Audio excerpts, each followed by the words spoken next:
Good evening, everyone. It's Friday. The sun is shining, the beer is cold, and the beer is this week poured. Cheers, everyone.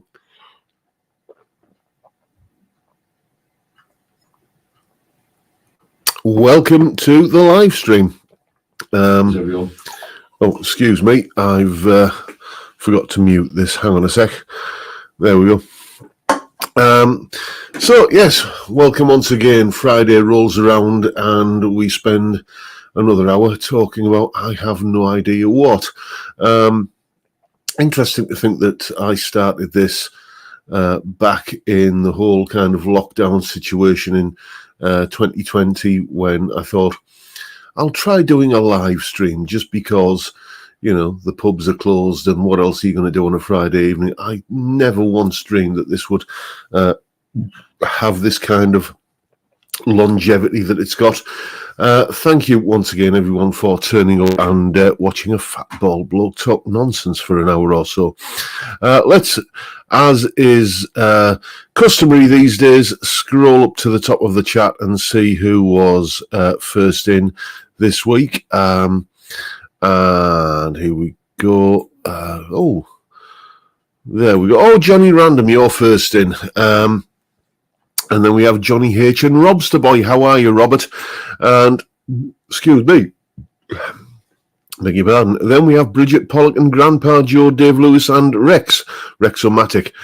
Dave Lewis is in, and Michael Dodds is there, coming in from Rhodes, where it's 36 degrees.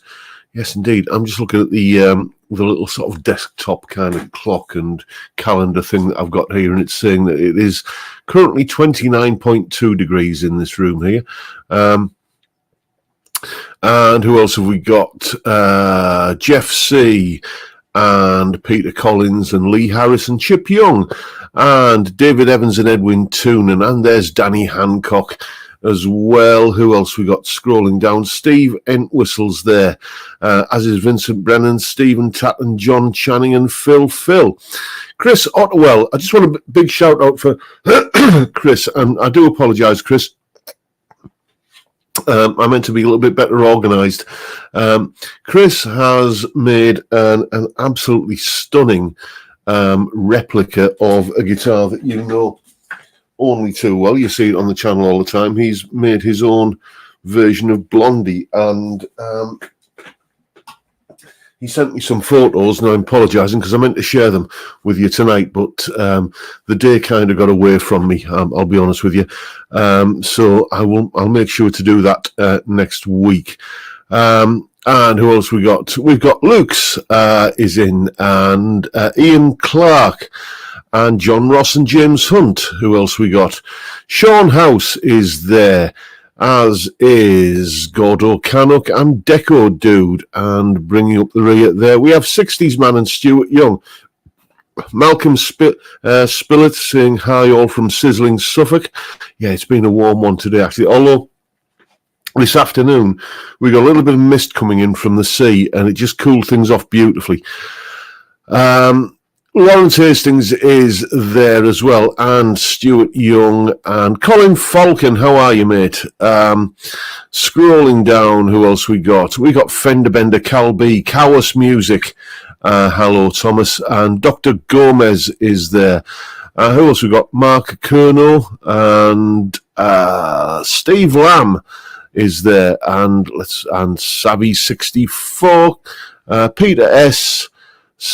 Let's scroll down. Dudley Squat and Das Shaft. Gear View Mirrors there. Nightwish Lover, you're in as well. Rob B is in. Ian Nichols, J. Ao Young, I hope that's how it's pronounced, mate. Graham Campbell's in, and Johnny Love. And Com Cross Bay. Thank you so much, Com. You're a gentleman and a scholar. George Wall, Big Bocky, Finn Auden Harstad, nice to see you in, mate, and John Mack, and if I've missed anybody, and did I say Phil B? There you go, and Sledge 1960. If I missed you out there, I do apologise. First order of business, I was told this week that a few people were asking on the live stream last week about a guitar that you can see hanging on the back wall there, that brown one there. And because I'm not Rick Beato and I don't have an army of Santa's little helpers keeping an eye on the chat, I'm blethering and talking a lot of the time. I often miss comments. I do apologise if I miss your comment and I don't respond to it. If it's something that's on your mind, you can always ping me an email and I will bring it up in the chat this week. So that's what I'm going to do now. I'm going to go and grab this guitar.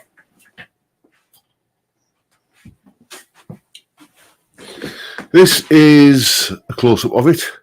Nice looking thing, isn't it? And it is an indie guitar. It is the indie shape model. I used it a few weeks ago on the video where I was kind of testing the direct recording output of the Marshall DSL-1 combo.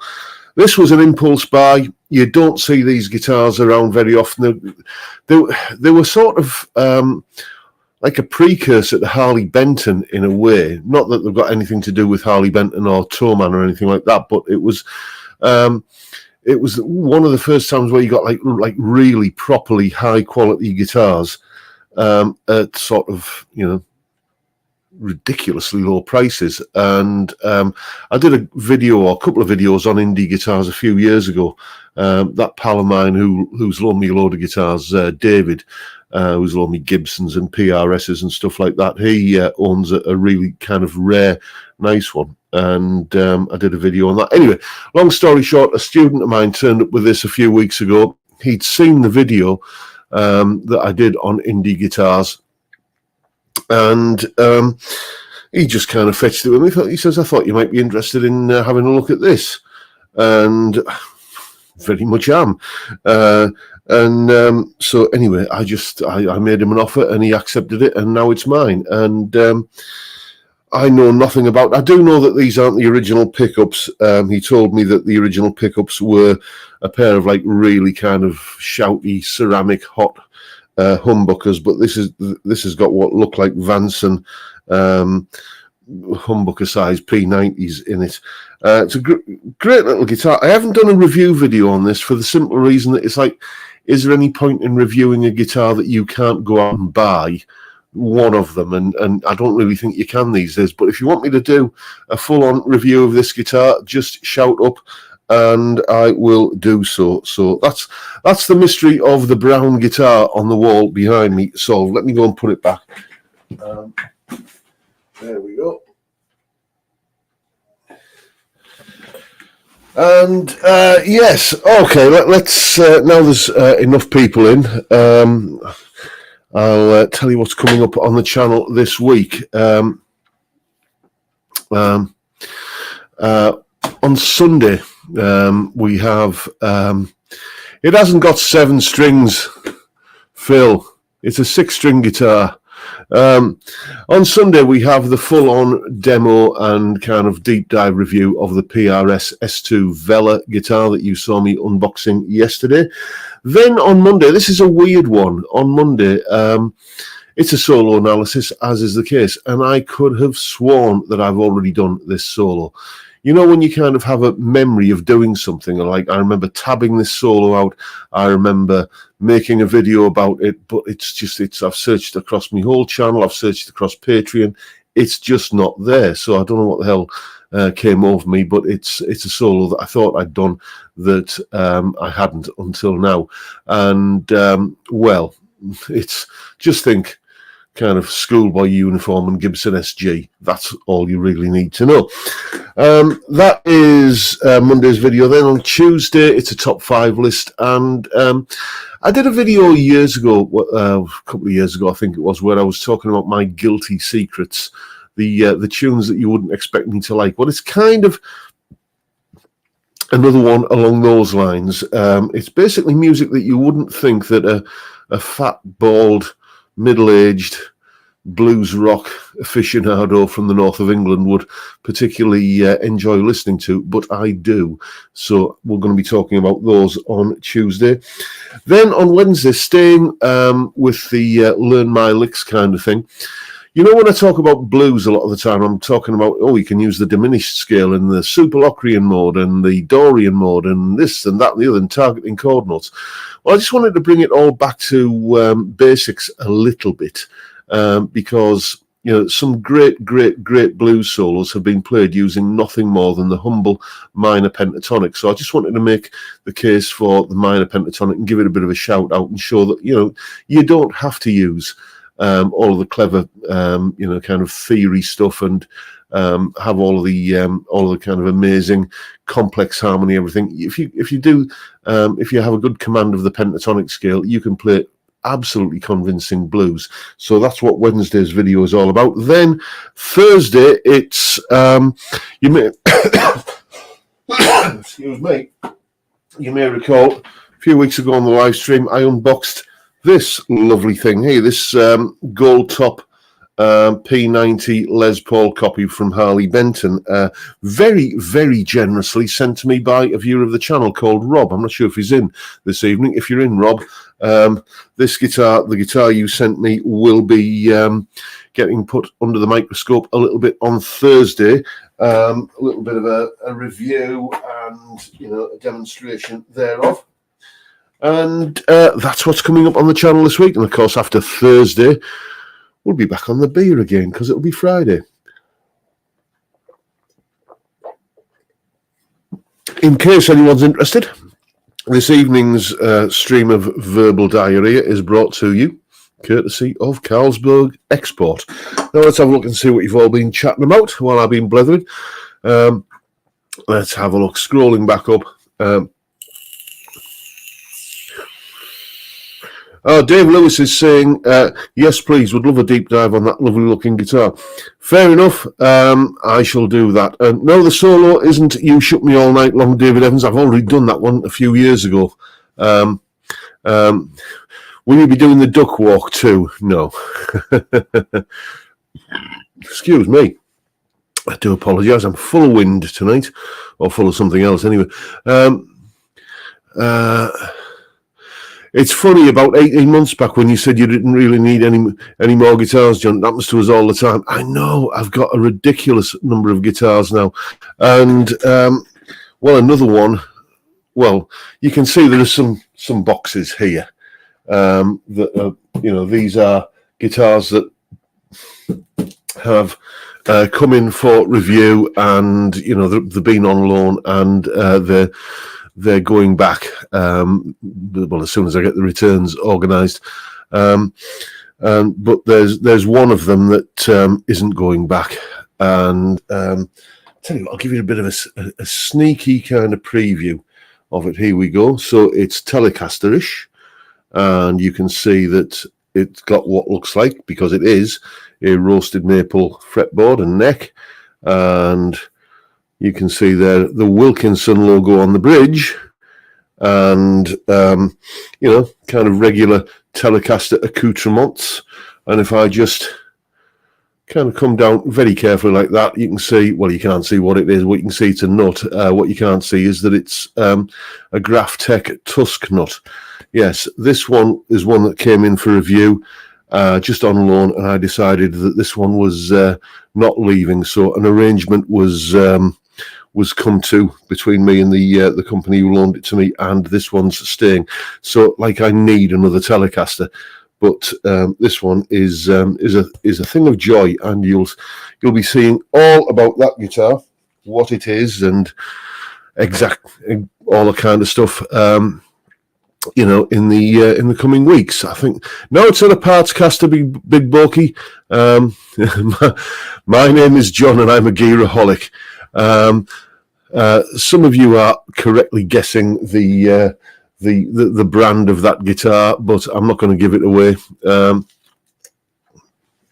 Time for a bigger room. Yeah, there is a case of that, but this is a 2 up, 2 down end terraced house. You know, there's downstairs, there's a living room and a kitchen. Upstairs, there's our bedroom, the bathroom, and this room. And, you know, so, and there's nowhere to extend out into.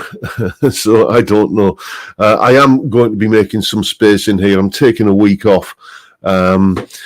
where are we? Week after next, and I've got like a waste management company coming, and they're going to kind of cart a load of junk away, including all of the junk in this corner over here, where then there'll be more room for guitars. So let's.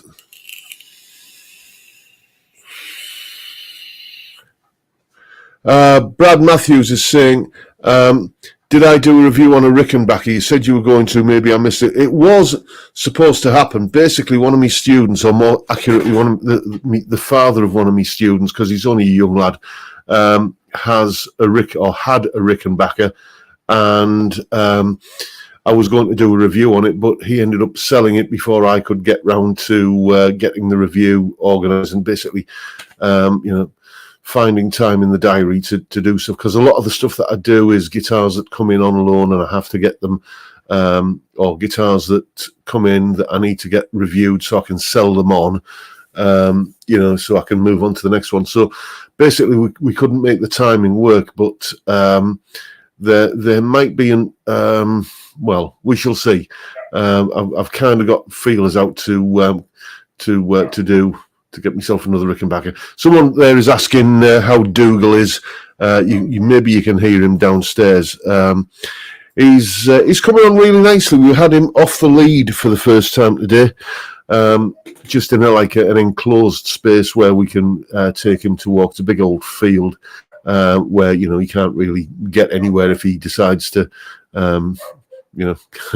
not come back, but he's coming back. You throw the ball or you throw the frisbee for him, and he brings it back. So he's coming along really nicely. The house training, although is still a little bit of a work in progress. We're having less little accidents around the house than we did, but there's still the occasional one.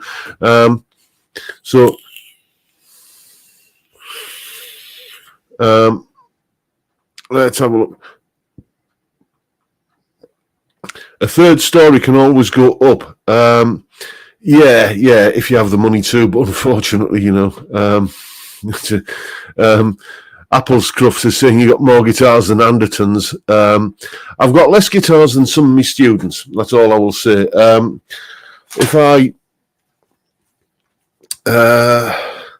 got a list here somewhere because I thought it would be a good idea to do a list at some point.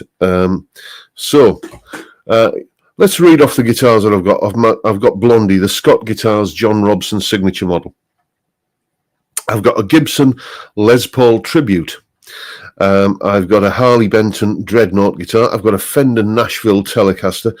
I've got a Harley Benton CST 24 with P90s. I've got a Sire Larry Carlton S7. I've got a Sire Larry Carlton H7. A Stag bass guitar. Another one that I can't tell you what it is yet, because that would be a spoiler alert. I've got a one we're calling the kit-built Telecaster, which is the Frankenstein guitar back there. I've got the Artist TC59 HH Telecaster. I've got the lovely offset guitar that my friend Peter made for me, which is hanging there on the wall. I've got the Indie shaped guitar, which is the one that I just showed you earlier, and I've got the Harley Benton ST57 DG, like the David Gilmour tribute, the one that's got the fret zealot on it.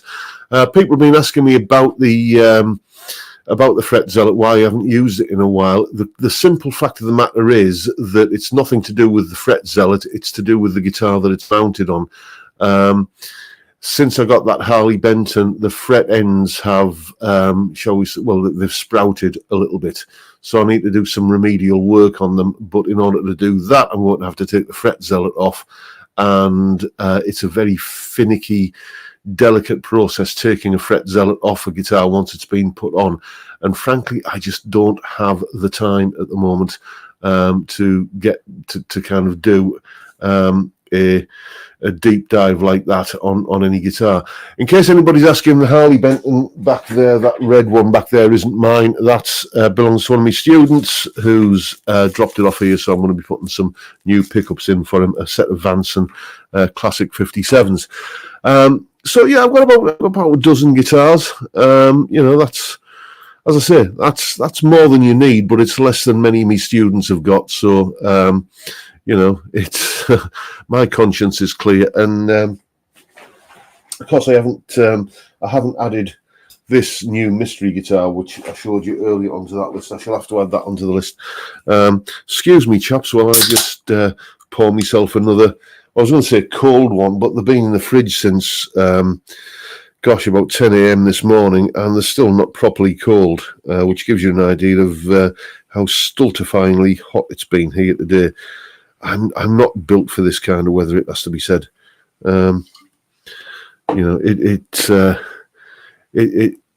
It puzzles me why some people will save up all year to go and spend 2 weeks in this heat. It doesn't suit me, I'm afraid. But fortunately, there is coolant on it available. Yeah, Time Prophet's saying flake. If anything, this is the anti-flake, isn't it?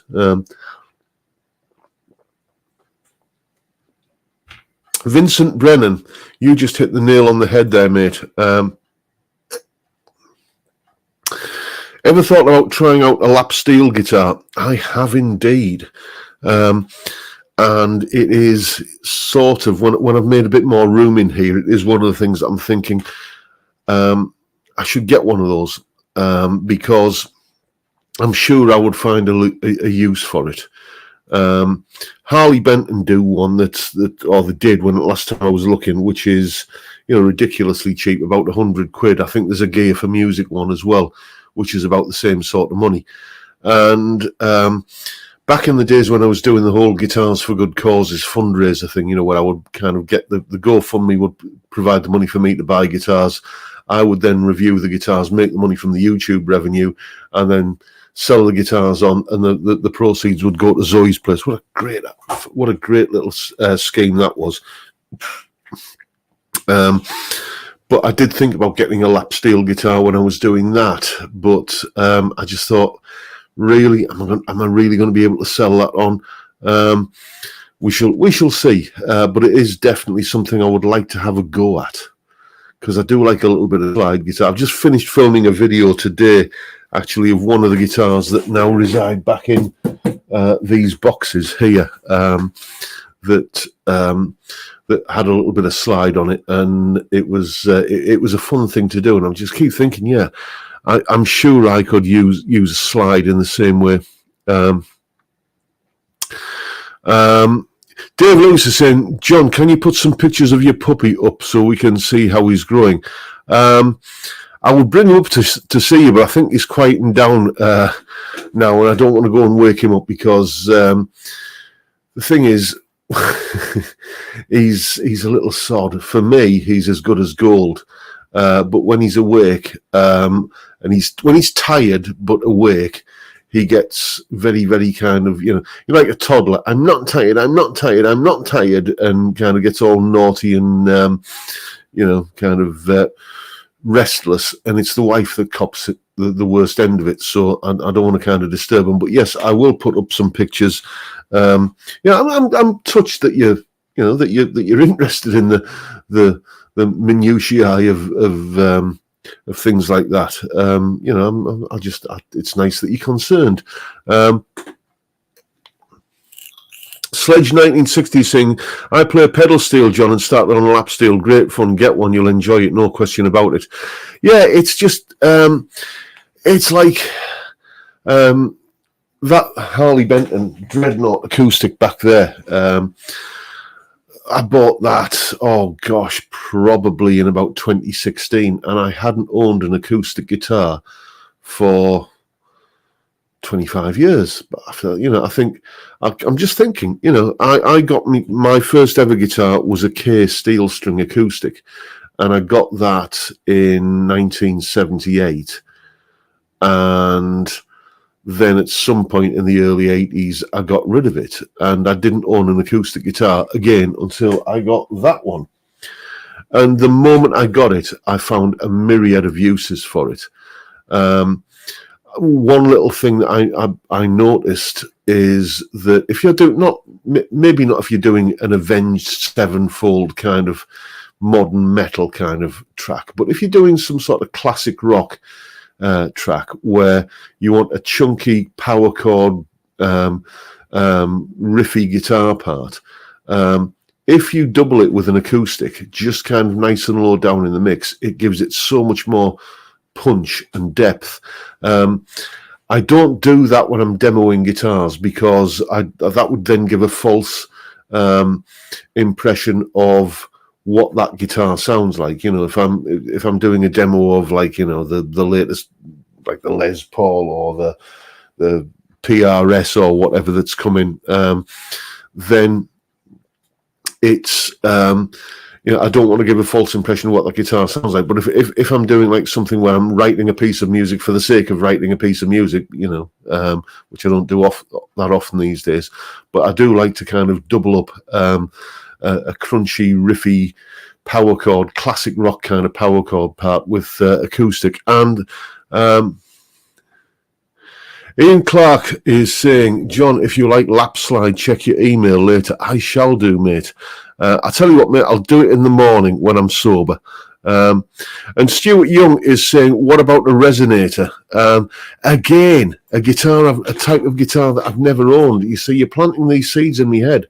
I have Bottleneck Bob, when he came up to do the live stream with me a couple of years ago. If you remember that live stream, what a hoot that was! That was fantastic having Bob here. Great bloke. He brought his Gretsch resonator up with him, and that was a lovely guitar. So yeah, again, it's the sort of thing I know that if I owned one, I would find a lot of uses for it. So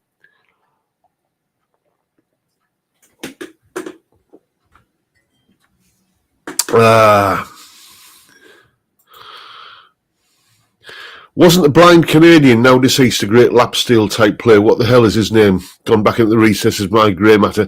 It was Jeff Healey, and funnily enough, he wasn't a lap steel player. He played regular guitar. Let's just give you a demonstration of Jeff's guitar technique. He used to play the guitar. Let me point the camera down. He used to play a regular guitar across his lap like this, and you know, and you just think about the practicalities of doing something like that. You know, he's using his little finger to play a bar chord. You know, so that's how he would kind of do like a regular sort of bar chord that we seem to rely on, and you know, and of course because his thumbs here, he could do like massive bends because he's got like, you can pull right against that like that. Fantastic player. I first heard about him in the pages of Guitar Player magazine way back in 1987 or thereabouts, and you know, there were just the description of how he played, and I'm just trying to picture it, and I couldn't. And then of course I saw the that Patrick Swayze movie Roadhouse. If you haven't seen it, it's a bit of a hokum movie, but it's never going to win an Oscar, but it's a good enough little kind of caper adventure movie. The kind of little guy against the big powerful villain, you know. But most of the action in that movie is set in a bar where the Jeff Healey band are the house band. And then, of course, I bought the album See the Light, and then on his second album, Hell to Pay, he was touring, and he came to Newcastle City Hall, and I went to see that gig, and what a night that was! You know, an absolutely fantastic night, and it was. I often describe it as seeing someone playing the guitar like that. It's a little bit like watching water run uphill. Your brain doesn't compute it. You know, but what a great player. If you don't know Jeff Healey, you should go and check out, as I say, probably the best album is See the Light, his debut album. Just utterly fantastic, ballsy blues rock. Brilliant version of Hideaway on there as well, by the way. Yes, indeed, Phil. He played an old Squire. He played one of the ones that I believe, you know, well, they are quite collectible these days. You know, one of the early '80s Squires. You know, from that sort of sought after period. And he put, I think, was it Evans pickups, a brand I'd never heard of before. But fantastic. Well, great tone. Let's have a look.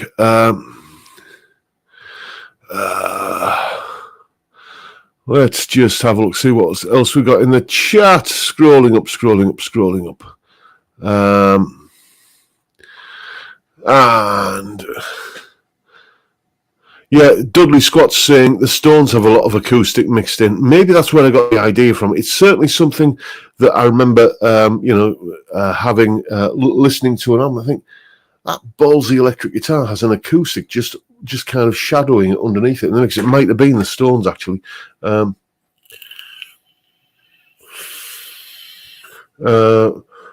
Let's have a look.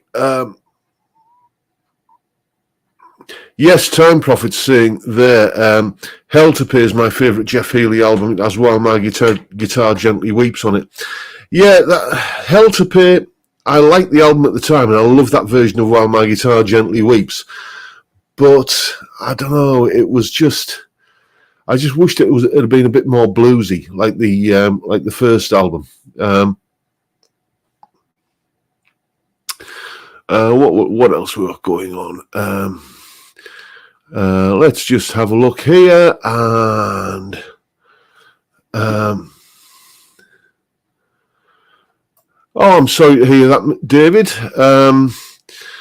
Your wife is suffering with serious anxiety and depression. I also suffer from depression. I'm not in the best place. I might get off now. Well, you do what you got to do, mate. If you need to just kind of go and have some you time, then if that's what's best for you. I will just say that I don't think I'm breaking any confidences here when I say that Jackie, my lovely missus, she was forced to leave a job that she loved a few years ago because, well, I can't tell you why, but let's just say this, because she signed a non-disclosure agreement, but let's just say this, her employer gave her a substantial amount of money if she would drop the lawsuit. And she was on some, she was on antidepressants for quite a while. And what I can tell you, mate, is there is a way out. There is a way through. And she's found it. And let's fingers crossed you can find the same route out of your situation that you're in, mate. Fingers crossed for you. Let's have a look, see what else we got. Oh, Ryan Burns in. How are you, mate?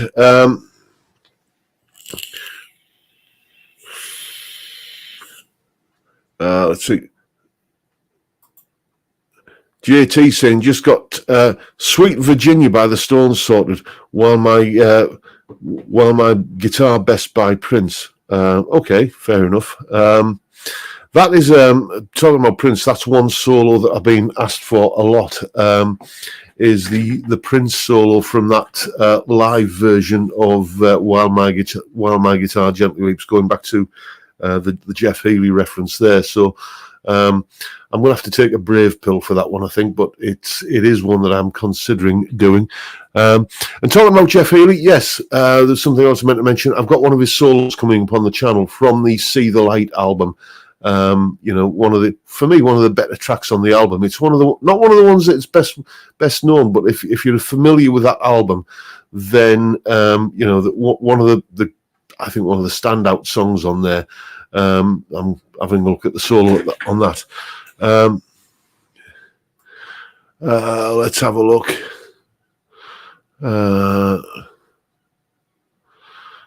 Dudley Scott saying, I saw Jeff Healey on New Year's Eve. Great show. Yeah, he put on a good show when I saw him at Newcastle City Hall.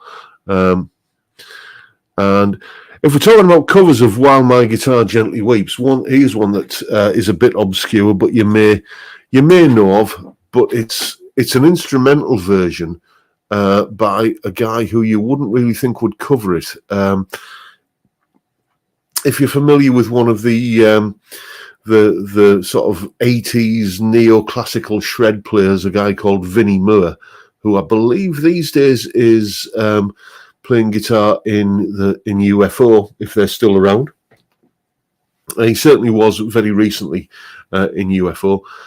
His second album, I think, Time Odyssey, has a really actually rather good version of While My Guitar Gently Weeps. I'm not at all into that 80s neoclassical shred stuff, but again, thank you to Guitar Player magazine with their, if anybody remembers their like little flexi disc pull-out records that they used to put, the sound page, I think they used to call it, in the magazine back in the 80s. There was like a sampler track from that album on there. I thought, this is really good. So, I bought the album and really enjoyed it. And again, that's the album that has this version of While My Guitar Gently Weeps. The thing about Vinnie Moore was imagine if somebody got in a room with Yngwie Malmsteen and sat him down and explained the concept of melody to him. That would be Vinnie Moore. So that's why I like it. It's almost a bit like Eric Johnson, Cliffs of Dover. I mean, I'm sure we all know that track, where it's kind of shredding, flashy guitar, but it's melodic as well. It's proof that you don't have to just kind of play a million notes per second to please all of the guitar players in the audience, or to impress, or to show off to all of the guitar players in the audience. You can do it with, you can, as my granny used to say, I like that music because it's got a tune to it. So there you go. Anyway, cheers, chaps. Anything left in? Oh, there's a little bit left in that can. I'll just see that off. That's the little Brucey bonus. Why is it, by the way, that a pint can will never fit into a pint glass?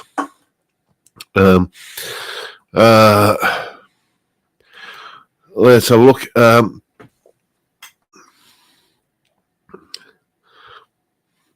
Yes, the live version of While My Guitar Gently Weeps from the Concert for Bangladesh album was pretty good. Indeed it was. Yes, I remember having that concert on VHS years ago.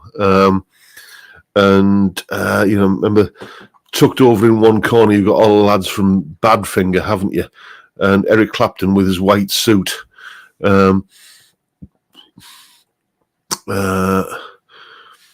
Time Prophet, you don't need melody when you can play like Malmsteen. Well, debatable, really, mate. Music without melody. Well, I suppose some people can get off on it, but for me, one of the prime, it's like food without flavour, music without melody.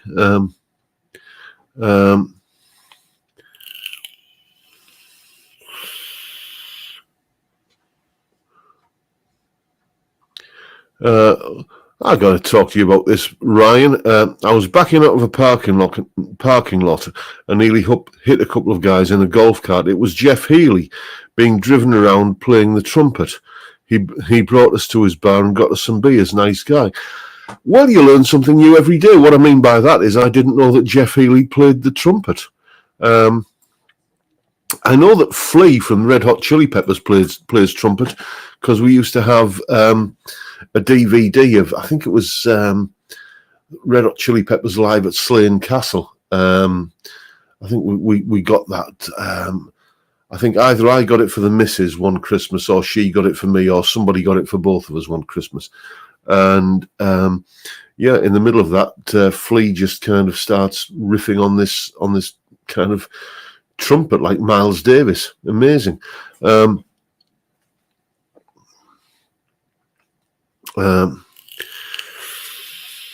talking about Concert for Bangladesh again. Yes. Here Comes the Sun with Pete Ham was great. Rest in peace. Yeah. Now that is a tragedy. It's. I mean, much has been said about Badfinger, and Pete Ham and the tragic circumstances surrounding that band. But it's one of the great what ifs, isn't it? If they'd had better management, if they hadn't been ripped off. Another band actually that were massively ripped off. I'm not trying to say that they're comparable to Badfinger, but they are a band who I have a soft spot in my heart for. Was the 70s British doo-wop band called Darts. I was absolutely enthralled by that band when they were at the height of their career. And I only just found out, sadly, that that one of the greatest unsung rock voices ever, really, that their lead singer, a chap called Bob Fish, passed away not that long ago. I think it was back in 2021 or 2020 or 2021. But yeah, there's a documentary if you're interested in such a band. If I'm stirring any memories up for anybody who's of a similar vintage to me in the UK and who remembers the Darts, if you go onto YouTube and search for Darts Band documentary, there's like a 40-minute documentary about them up there, where it's a little bit out of date now because they reformed for a reunion back in 2005 or 6, and it's sort of told from that viewpoint. And you know, they got when they were on Top of the Pops, you know, big kind of, you know, big recording artists selling like loads of records. They're earning less than a welder would, you know, and then suddenly they get or they're getting paid by the management less than, you know, a kind of manual labourer or a skilled craftsman, shall we say, you know, not the kind of millionaire lifestyle that you associate with somebody that you see, you know, kind of selling loads of records and having hit singles in the charts. And then at one of their gigs, you know, bailiff turned up and presented them with a bill for more money than they'd ever earned because, you know, unpaid taxes that the management had kind of swindled them out of and everything. It's such a sad sort of thing that kind of thing happens in the music business. I'd like to think it doesn't happen anymore, but something tells me that is pie in the sky thinking, to be honest with you. So...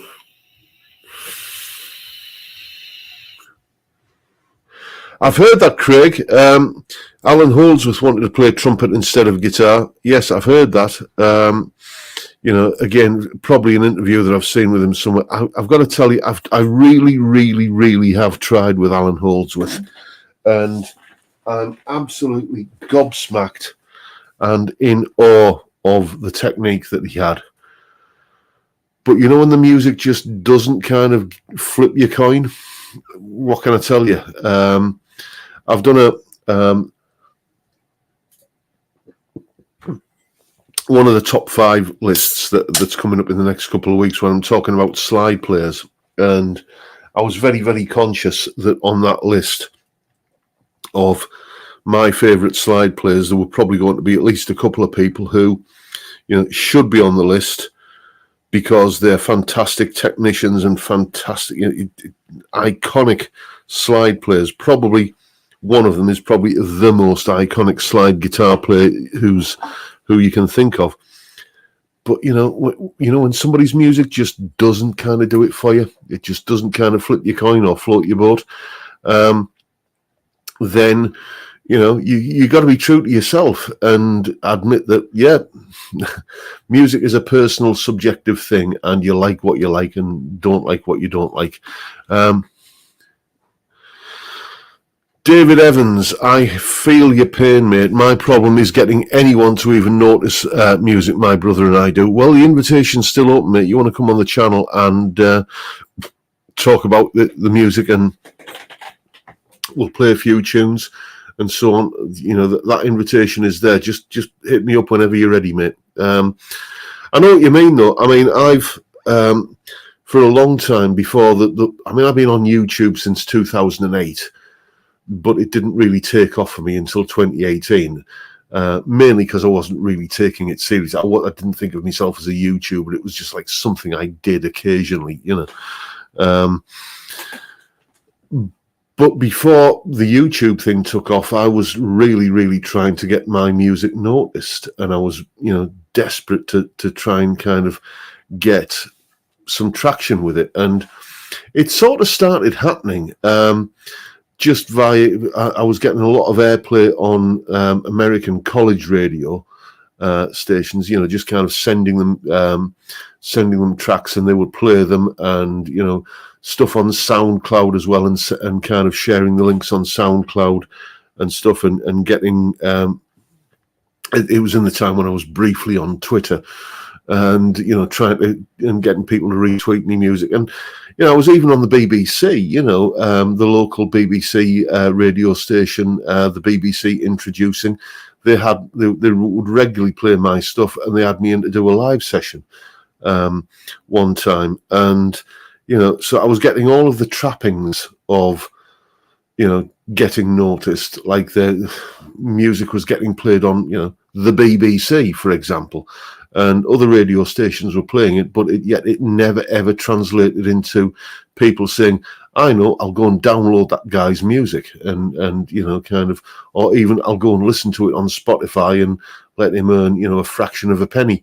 So it's, I mean, just kind of listening to people who talk about this kind of thing. If you're a musician now, the money to be made is in getting out gigging, and you don't even make the money from doing the gigs. Where you make the money is from selling merch.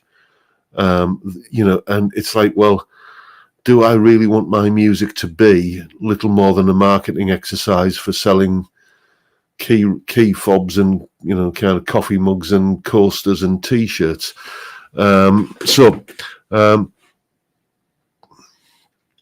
Oh, Mike, you're a generous chap. Hi, John. I'm looking to make my playing sound more professional. Can you recommend any exercises for left hand, right hand muting? Have a drink on me. Thank you, Mike. Well, one that I can show you right now, just that springs to mind. Okay, muting. Okay, let's talk about. Oh, I don't want to pick that guitar up because you don't know what that one is yet. Let's pick not that one because you don't know what that one is yet. Let's pick up Blondie.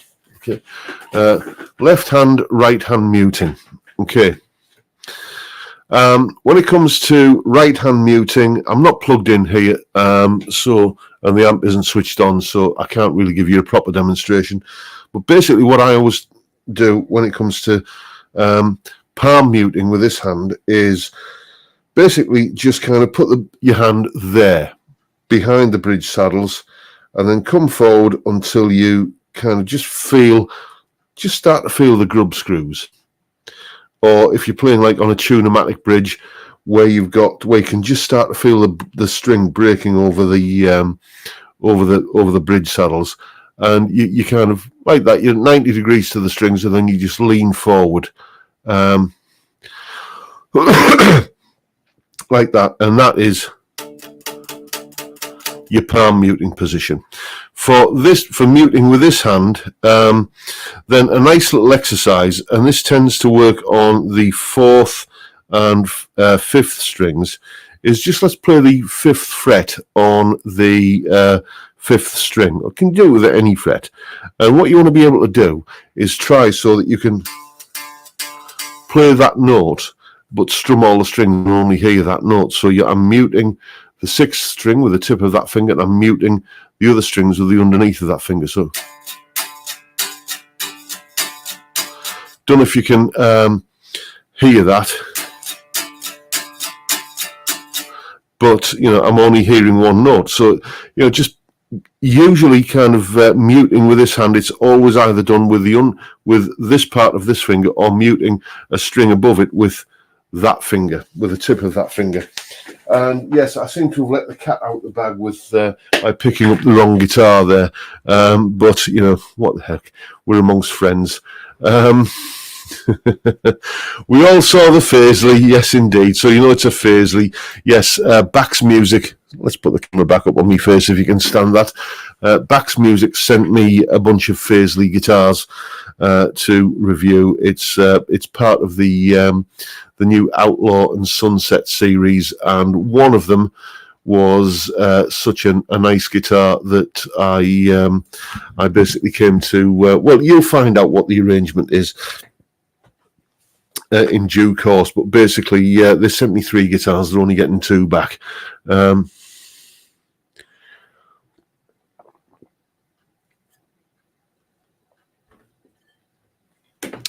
John, have you played in 432 hertz? It's very healing. Is it really? Okay.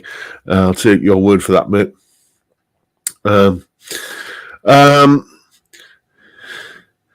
Let's have a look.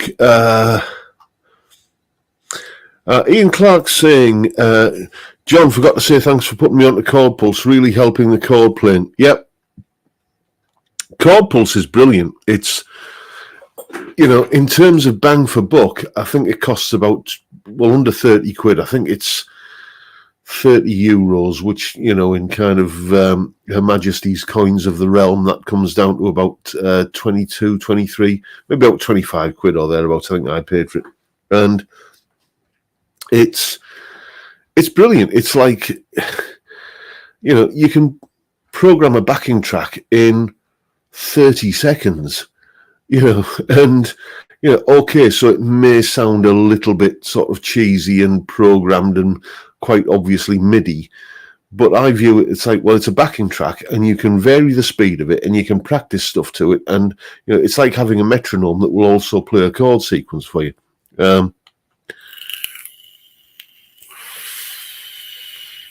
Johnny from the Budget Guitar Show just reviewed those Faisleys. Yes, I've been watching his videos. Where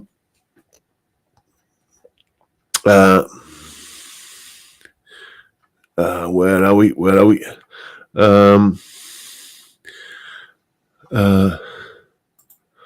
Time Profit, what are you saying there, mate? Even massive bands like Metallica don't make money from music sales anymore. They make all their money from concerts. Indeed it is. And I'm about to possibly say something a bit controversial here. I think that's on balance, even though I make no money from music sales.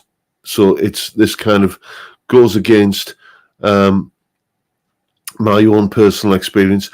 I'm going to say that I think that is a good thing. Why is that a good thing that artists don't get paid for their music? Because it means that if you are unable to cut it as a live act, then you're not going to make a living at music. And I'm sure we all, as musicians, we all can remember with horror the times when, Milli Vanilli spring to mind, those bands, and I'm sure we can all reel off a list of them, bands and artists that were absolutely awful and couldn't cut it live, but were, selling millions of records and having a millionaire lifestyle. Because the music industry business model has changed to where once upon a time you would go out on tour as a loss leader. You would probably lose money on the tour, but, people who saw you on tour would then go out and buy the album, and that's where you kind of made your living. Nowadays, the album is the loss leader, and you make your money on the tour, on playing live. So if you suck at playing live, then you're not going to make a living as a musician. And so why don't I go out and play live then? Well, because I'm too old and too ugly, and it's a young man's game basically. I'm 55 years old. I like to put my feet up on a Friday night after talking to you good people and have a kebab and watch some of my favourite repeats on TV. I've done my shift. Do you know what I mean? I've humped bass bins up and down fire escapes and got blood blisters on my hands from kind of lugging drum stands in and out of venues and stuff. I wouldn't have missed it for the world. The touring, the fun, the camaraderie of being in a band. But you get into your mid to late 50s, which is where I am now, and it's just, okay, I've done that. I've ticked that box. And I found a nice, comfortable little niche for myself where I earn decent money sitting in front of a webcam, talking about music and guitar all day long. And that'll do me. Thank you very much.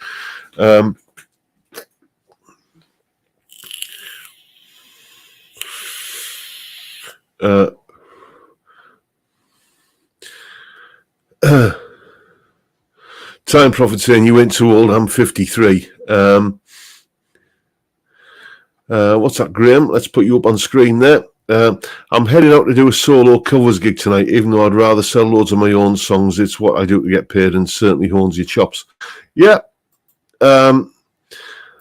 Here's the thing.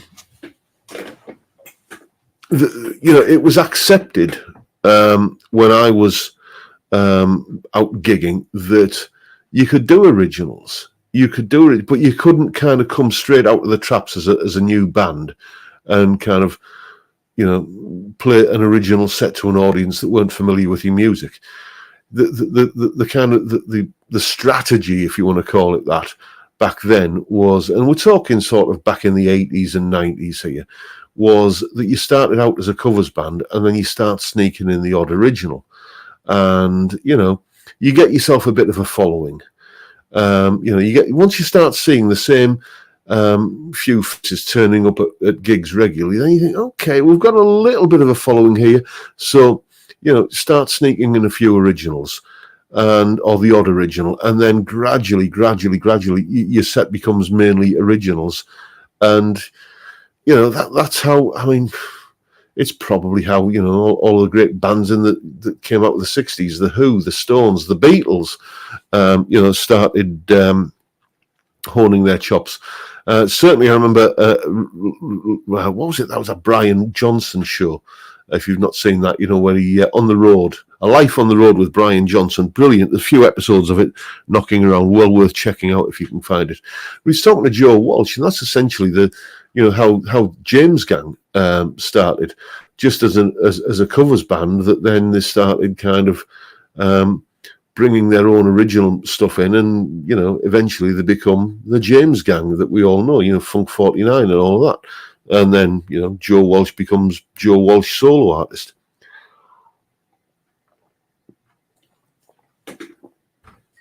Let's have a look. Rob's saying that I want to see Motley Crue show on Monday. They were pretty much a tribute band at this point. Joan Jett and Def Leppard stole the show. Yeah. Here's the thing. I mean, at the height of the 80s, when Def Leppard were a thing, I really didn't like Def Leppard. For me, they were just the epitome of the all style and no substance, saccharine, sugar-coated kind of, rock that I don't know. It just didn't it just didn't flip my coin. And then I remember seeing Joe Elliott on that Freddie Mercury tribute gig way back in, when was it, 1990 or 91, thereabouts, and thinking, this guy can't sing. I genuinely think this guy is just he can't sing. But I've seen some footage of them lately, and they were absolutely epic.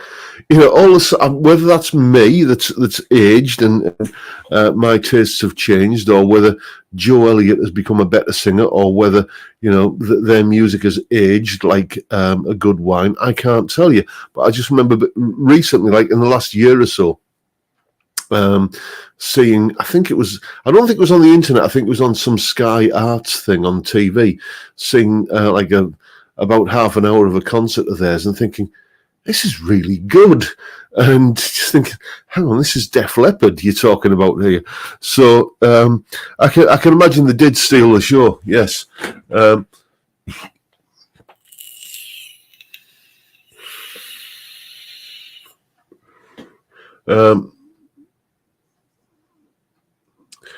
Let's have a look at what you're saying there. Time Prophet saying Def Leppard haven't written a good song since Hysteria. I wouldn't know, mate. I'm not, as I say,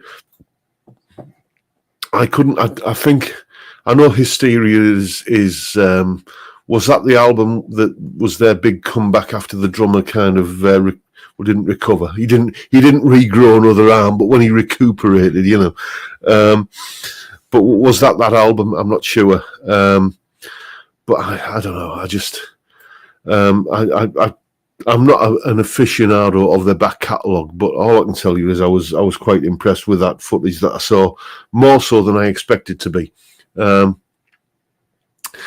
Kevin Harty is saying, let's get you where we on. Def Leppard was seriously overproduced when Mutt Lange started producing them. Much prefer their early work. Yeah, here's the thing about Mutt.